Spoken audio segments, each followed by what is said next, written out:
So at this point, if you're the next team playing Day Wards, do you ban out Rivax's Lulu at this point? Um, that is a good question. I'm just trying to picture. I mean, she obviously had a pretty commanding game last game. Aside from Shield and Sword on that Caitlyn, she was probably the second best. Lulu, do you ban out Lulu? I wouldn't say that she had as much of a commanding victory in this game. I Hmm. would say that it was really Jarvan, J4, and Hilla Shovel that kind of saved this game.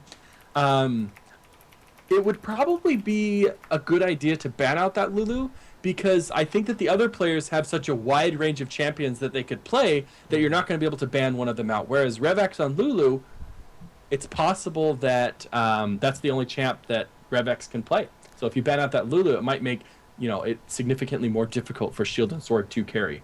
Right. Yeah, I'm definitely excited to see if they do decide to ban out Lulu, just what Rivax has in his arsenal for other supports.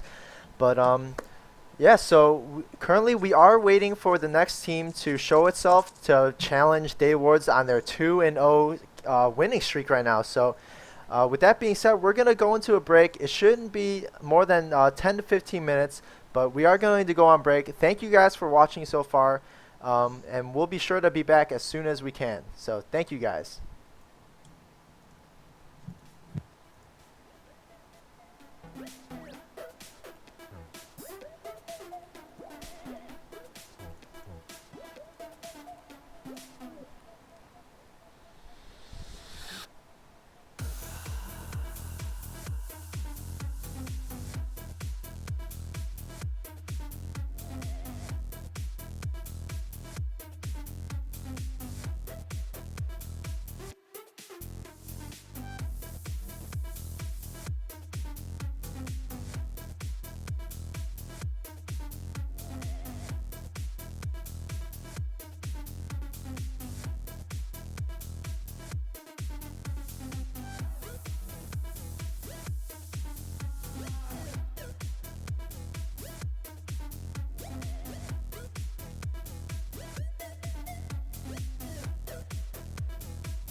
All right, everybody, we are back, and you are tuning into the championship game of Compete League's Silver League. So, we do have the matchups right now. Daywards will be defending their 2-0 win streak and going for the championship on blue side. And meanwhile, red team, who you've seen before yesterday, Condemned Gaming, will be trying to take them down for the championship. Uh, Definitely lots of excitement coming over here. And we're just waiting to get in the champion select right now. And Sana, so you weren't here for, you weren't casting the other games, but Condemned Gaming, actually, Fupa Sniper, he did get the very first pentakill in the league. So there's lots of floating storylines here that many of us have saw before. So. It's definitely pretty. Oh, all right, everyone, we are back, and we are here with the final game of the Compete League Silver Championship. We do have Daywards on blue side defending their 2-0 win streak, and they will be going up against a former team that we've seen yesterday, Condemned Gaming. Sana, this is shaping out to be a great end to the league. Yeah, I think both of these teams have done pretty well in this tournament, obviously because they're at the championship. We've been following Daywards, and they've had pretty commanding victories over the opposing teams. So it'll be interesting to see how Condemned Gaming decides they want to counter. So. Yeah. So there were previous games yesterday that Condemned Gaming participated in. Fupa Sniper actually was playing Rise, and he got Compete League's very first pentakill. So the storylines are definitely just floating rampant around this championship game. Okay, wait, which player was that got the first one? Fupa Snipe from Condemned Gaming. He was playing Rise, and he just got a fantastic pentakill. So very exciting stuff. Well, that should be really exciting to see. Yeah, I hope. I mean. Cross our fingers, maybe we'll see something like that again in this game. Oh yeah, absolutely. And the bans were just very quickly, and looks like Daywards decides to ban TF, Nunu, and Nautilus, while Condemned Gaming bans out Blitzcrank, Caitlyn, and Thresh, targeting out that Shield and Sword Caitlyn pick. But it looks like Lulu has gotten through yet again, so we'll see if that. If she can stay 3-0 on that Lulu, and we'll see what the other champions are for Daywards here. Yeah, and it looks like Revax, for the third game straight, will get that Lulu pick. Let's see if he can maintain that just great support play down and bottom, just nurturing Shield and Sword until he is ready to just come out of that shell and carry that team, that bottom lane as he has been doing, really. Yeah, and it looks like we have a Zac and a Janna pick. Zac is one of those ambiguous picks where we're not quite sure if he's the jungle or the top lane up until we can see the rest of their team comp. So, kind of ambiguous there. They do know that I guess Janna could technically go AP mid, but likely it's Janna support and then Zac either in the top lane or in that jungle. Yeah. So, go ahead. I was just going to say, so we'll see. However, they do lock in Ezreal for Shield and Sword. So we have Lulu Ezreal in that bottom lane. And we have Hecarim, who looks like, yes, they are going to lock in that Hecarim, and it's going to be a Hecarim in that jungle. Oh, great, great. So Shield and Sword, third game, three games, three different AD carries. What do you think of Do you think he'll be able to showcase his amazing AD carry play playing Ezreal? Ezreal again has a very different kit and a very different play style from the two that he's played before. And so, I mean, I was very impressed with his Caitlyn play. I was very impressed with his Varus play, and so I'm assuming that I'm going to be very impressed with his Ezreal play. However, Ezreal I wouldn't say is quite as hard of a carry as Caitlyn and Varus. He doesn't quite put out as much consistent damage. He's more of a bursty ad carry, and then he has to wait a little bit for his cooldowns to come up. So, a very different playstyle, but we'll see if he can still carry the game there. Meanwhile, we have Vayne and Orianna locked in for Condemned Gaming. Those two champions, on the other hand, are very, very hard carries. Vayne's late game is probably one of the best in the game. The shockwave coming out from Orianna can completely change the course of a team fight, if not the course of an entire game. So those are two very, very big picks, but they are pretty late game picks. And up to this point, Day Wards has not taken this game too late in any of their matches. So Yeah, great point there. And not to mention, Orianna has that Zac elastic slingshot to really just throw that ball in there and just bring that whole command shockwave into the heart of Dayward's team. So as it stands, Blade Soro actually does lock in that Singe pick up top, and Bright Nova, and he does have that Ari pick now. So how do you feel about these matchups coming up so far for Daywards? it's kind of an interesting matchup at this point. Hecarim and Lulu's ults are very disruptive. It can just blow a team apart. Whereas Singed has the ability to single out a champion, slow a group, single out a champion, and fling him back into his team. Ori's charm is single target. So it looks like what they're trying to do is they're trying to split up a team with that Hecarim ult and with that Lulu ult, and then just be able to go in and clean up one by one with the Ari and the Ezreal, and as the person tries to escape, Singed can chase him down with his ultimate and his ghost. On the other side, it almost looks like they have ultimates that kind of conflict each other. So you have, I'm not going to comment on the Kennen because he's not quite locked in yet, but it looks like they're going to pick that Kennen. But you have Zax's ult, which is very disruptive. He bounces around, it's disruptive. You have Janna's ult, which blows people out, it's disruptive. But then you have Orianna's ult, which is kind of designed to pull people in. And so if they don't match those ultimates correctly, it could be very difficult for them to synergize there, whereas the synergy with the Lulu and the Hecarim ult is really kind of on par there. Yeah, great point there. And Fupa Sniper does lock in that Jace pick, and you'd have to think that he will be going top lane with Orianna going mid. So Blade Sora will have his work cut out for him going up against Jace playing as Singe, because Jace really has a very strong laning phase, and there are not many people that can take him one-on-one, Sana. Yeah, and also it looks like Jace, obviously he's had a few nerfs on the 3.9 patch, but he really can put out a lot of poke with his acceleration gate and his Shock I Blast. believe shock blast. There we go. I was going to say hypercharge, but that's the one where he shoots 3 times. So he has the ability to put down quite a bit of poke. At which point, Zac can engage almost at any time, and then that Orianna ultimate can hold people in place. So I think that Singe is going to have a hard time against that Jace, because Jace can just kind of sit back and poke at him, and his abilities do quite a bit of damage. It'll be all about that mana management for Jace. He can't run out of mana too quickly, otherwise it'll be very difficult for him to stand against that Singe. But the fact that he's ranged versus Singe being melee, we'll have to see if Singe tries to pull some proxy farming in this game. Right. So the picks are locked in. The players are loading in as we speak.